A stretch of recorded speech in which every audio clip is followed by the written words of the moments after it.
Hey there guys and gals, Anime Dude here.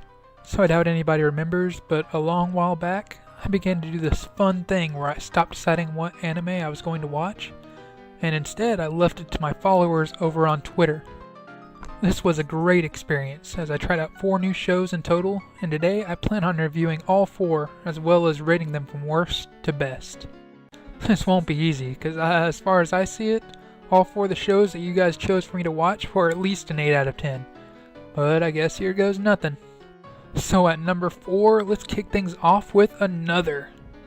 Another is a show that I really wanted to watch around this time, seeing as how it was a choice in 3 different polls, and 2 of those only had 2 choices. So how did it end up as last on this list? Well, in all honesty, Another was a very good show, but had some very critical flaws that dropped it just below the competition, at least in my eyes. As a horror anime, it certainly didn't have anything I found to be scary in it, but rather it relied on the shock value of over-the-top gore, which was a bit of a disappointment to be honest. That being said, even without anything scary, Another started off very strong. It starts off as a mysterious, psychological thriller by making you ask plenty of questions and making you make many of your own assumptions. The audience is gradually filled in as they try to figure out what is plaguing the town and Class 3-3. Once it's revealed that there's an extra student in the class, you just have to ask yourself, is it the new transfer student? Is it the gothic eye patch girl that doesn't exist? Is it someone else? You just don't know.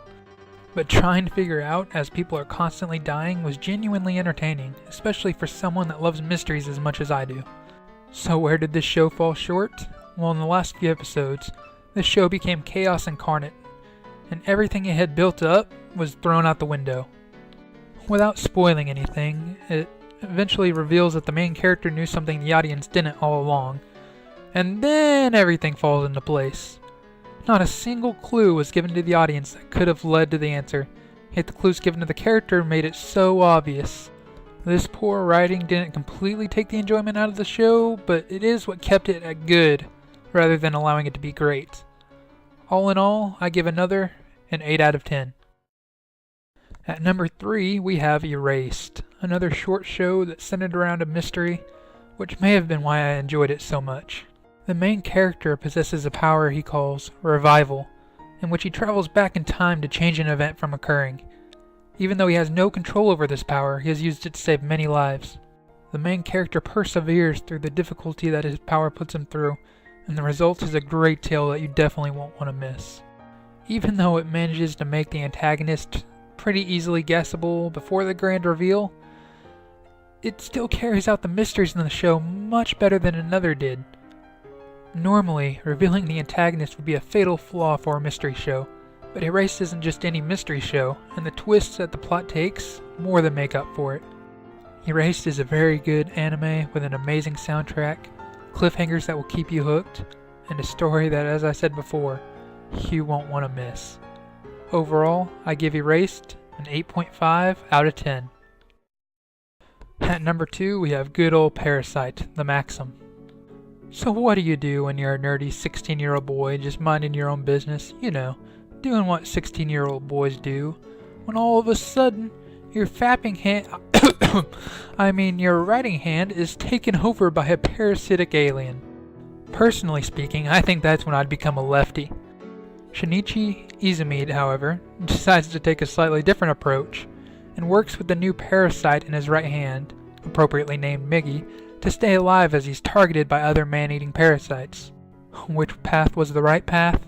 Who's to say? What I will, however, say is that the path that Shinichi chose led to an extremely good story that appropriately utilizes the unique setting he's placed in. In terms of being unique, Parasite is towards the top of the list, even in the vast world of anime. It was hard to find things to dislike about this show, as you become emotionally attached to even the most unemotional of characters, Miggy. And honestly, without even trying to, I think this show did a much better job of displaying horror to an audience than Another ever did, and it didn't have to rely on any cheap shock value. After watching it, I can say without a doubt that Parasite is a show that every anime fan should try out at least once in their lifetime, and I can easily see myself rewatching it sometime in the near future. All in all, I give Parasite a 9 out of 10. Now for the number one show, which many of you probably guessed from the polls at the beginning. Cowboy Bebop. Cowboy Bebop is a great classic show that even people living under rocks have heard of. It was many people's reason for getting into anime. It has a great soundtrack, and it's honestly a mystery how I went so long without ever watching it myself. I'm the kind of guy who loves a good story. So the weird thing about Cowboy Bebop is, it doesn't really revolve around any one central story. Yet it manages to pull that off extremely well. Because of this, it took me a little while to get into, and I never really had the urge to marathon it, but it was very enjoyable nonetheless. The main selling point of the show seems to be in the cast of its characters. Spike, Jet, Ed, and even Faye, they're all likable in one way or another. You may be wondering what's so great about these characters. Well, the majority of the series is basically the epilogue to the stories of the characters. You get to know and understand each one much better throughout the series, and rather than focusing on some story they're involved in, they're just living their lives day to day, trying to get by as they live aboard their spaceship, the Bebop. And while it may seem weird that having part of a show focus on characters brushing their teeth or making dinner, it really adds so much more depth just to the characters themselves. And while most of the series are individual stories that let you get to know and understand the characters better, that's not to say there's nothing resembling a main story in it.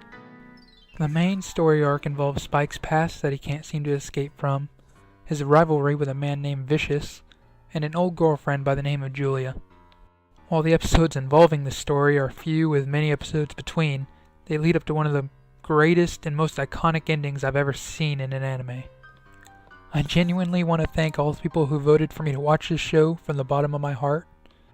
And if you haven't seen this show yet, take it from someone who procrastinated on watching this show for the longest time. Just watch it, because if you haven't, you're definitely missing out. And to show you that I'm not kidding, I'm going to have to conclude this video by giving Cowboy Bebop a well-deserved 10 out of 10. Now, I really enjoyed watching the anime that y'all recommended for me to watch, so I plan on posting more polls doing the same thing all over again. Although I do plan on making a couple changes. This time, I'll try to let most of the poll options be decided either by what I find in the comment section below, or what people recommend for me on Twitter. So if you have an anime that you want me to watch, don't hesitate to let me know. So thank you for watching, feel free to let me know what you think, and hopefully I'll see you next time as well. Anime Dude out.